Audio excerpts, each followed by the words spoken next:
You might be wondering why my background is so empty today. Actually, I'm finally moving out. And packing is supposed to be simple, right? You fold the clothes, wrap the dishes, tap the boxes. But somehow this process became something bigger than this. It feels like I'm not just boxing up things, but entire lifetimes, so moving out feels heavier than I expected. Well, not because of the boxes, but because of the memories. Deborah Levy described this feeling perfectly. Dismantling a family home is like breaking a clock. So much time has flowed within that house and through its different dimensions.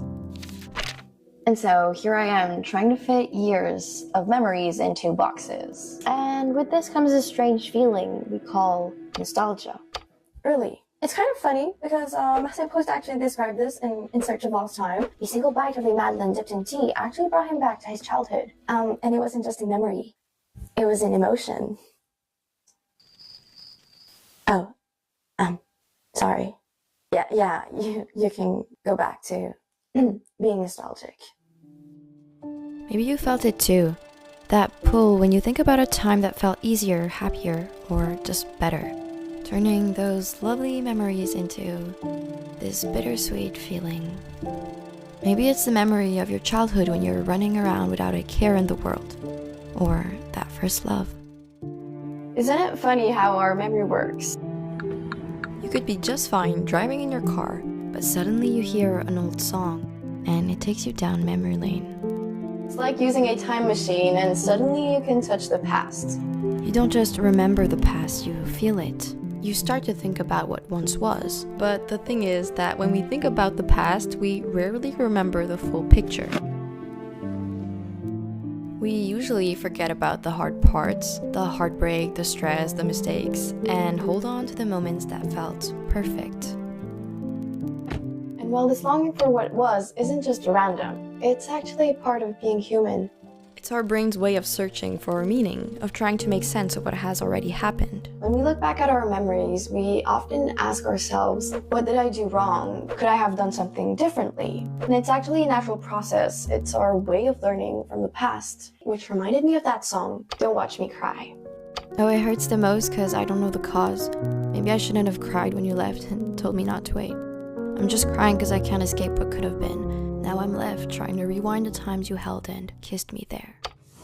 I think this is one of my favorite songs from Georgia Smith.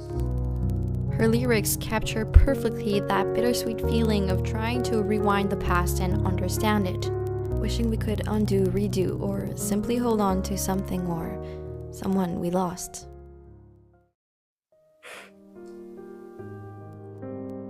But sometimes we're not really missing the past, we're chasing the feelings we felt. Nostalgia is powerful because it lets us revisit emotions that feel comforting or familiar, even if the reality wasn't perfect. It can also shield us from the uncertainty of the future by drawing us back to a time that feels safer, where you already know the outcomes.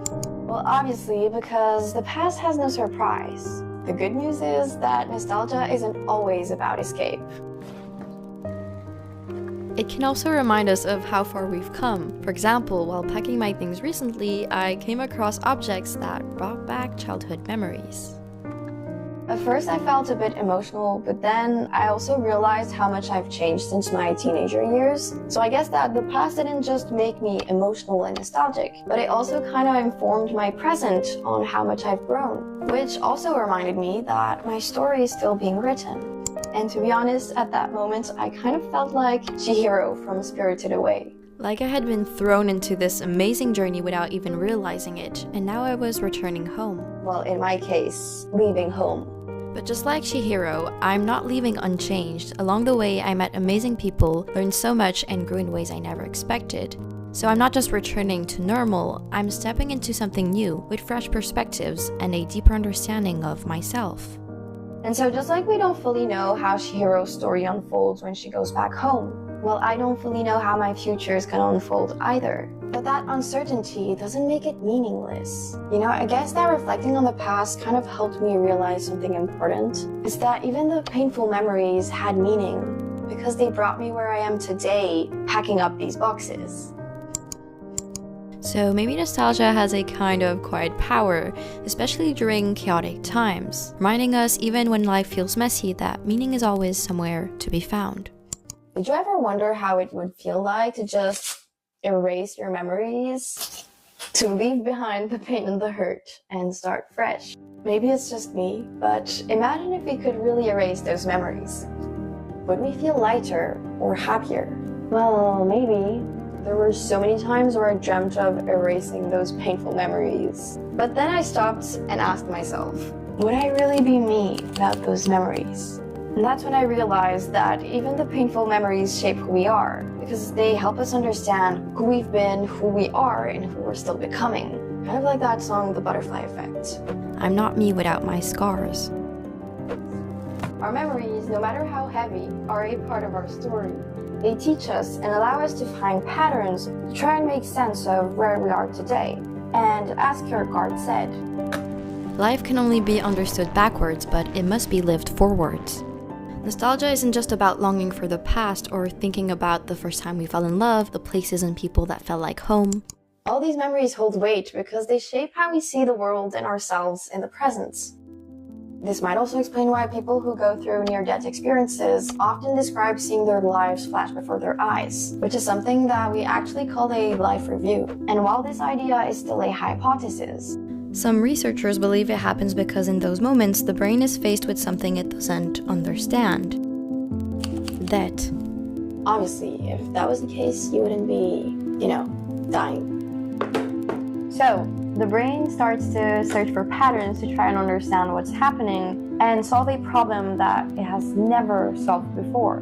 And while this pattern seeking isn't just something that happens during near-death experiences, it's actually something that we do all the time without even realizing it. Our brains are constantly pulling from the past looking for meaning and using our memories to help us make sense of life and learn.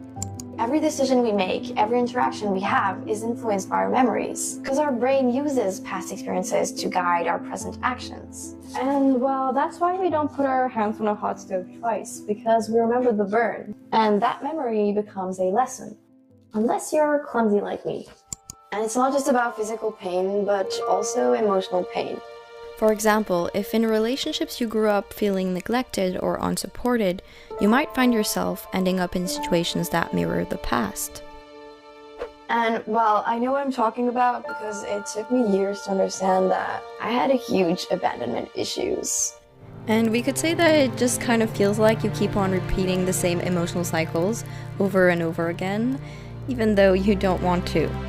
Because these patterns are shaped by our memories, and they keep on replaying over and over again until we finally recognize them and understand them. But what if memory doesn't just apply to our personal lives? Because if our personal memories help us understand who we are, then history could be seen as the collective memory of humanity. Wars, revolutions, pandemics.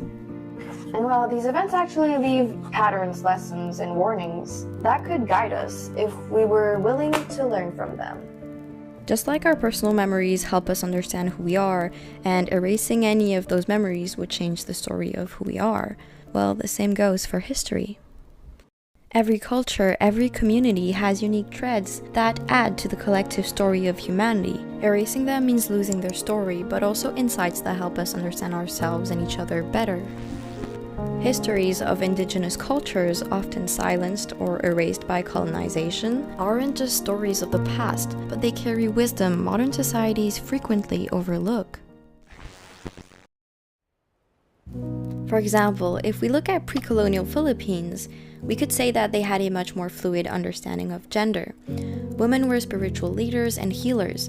Men in roles like babaylans sometimes dressed and lived as women. And non-binary people were also respected and a part of the community.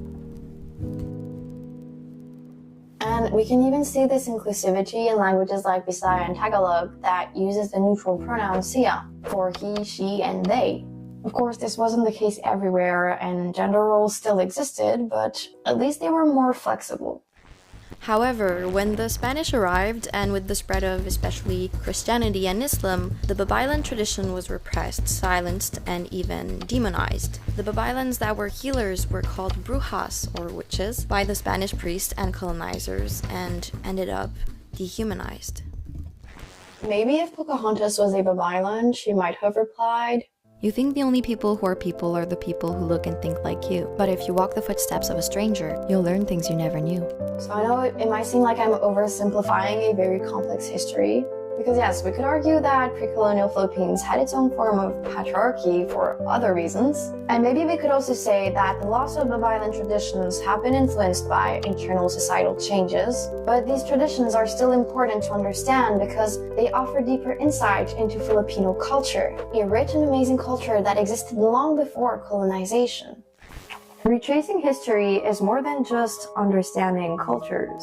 It helps us understand people. Just like exploring someone's memories can help us understand them better, while ignoring a culture's history would be like ignoring someone's past but pretending to truly know them. Well, of course, that would leave gaps in your ability to understand them and have empathy. As a teenager, I found history class so boring. It just felt like a collection of names and dates, so I would usually think, these people are all dead, so what's the point? But growing up, I realized that history was boring because of the way it was taught. Teachers would usually ask us to memorize names and dates, but we would rarely analyze historical events, or talk about how useful it was for our future. Which is sad because history, just like our memories, isn't meant to be memorized but understood. Well, maybe I also had difficulties in history class because, well, my dork brain just couldn't memorize things without understanding them. And I think it's really important to teach children how to think critically and not just pass down knowledge without wisdom. And well, I guess that's why I always encourage you guys to use your own discernment. Well, because without understanding those facts and without understanding the true meaning behind it, well, humanity is just doomed to repeat the same patterns over and over again. So when we just memorize our history books without learning about wars, without understanding their causes and consequences, these wars are just destined to be repeated. Revolutions started without reflecting on their lessons, risk creating another cycle of oppression. This is why history isn't just about the past, but it's actually a compass for the future. History gives us the tools we need to make informed decisions, challenge harmful cycles, and create a better future. The better we understand where we come from, the better we can navigate where we're going. The same goes for history and our own personal lives. Our personal memories and collective memories aren't just distant, dusty records, but very useful guides that shape how we grow as individuals and as a society. So before I end this video, I wanted to add something. When I was a teenager, I was scared of appearing smart because I was scared people would call me a nerd. But if that's also your case, let me tell you something before I end this video. Education is not only a privilege, it's the best weapon and shield you can have in this world. So never forget that. Wait, where was I? Oh yeah, I need to wrap my history books. Memory is like these boxes. It's not enough to throw everything you own in them. You have to go through each object, through each memory, and ask yourself, what does this mean?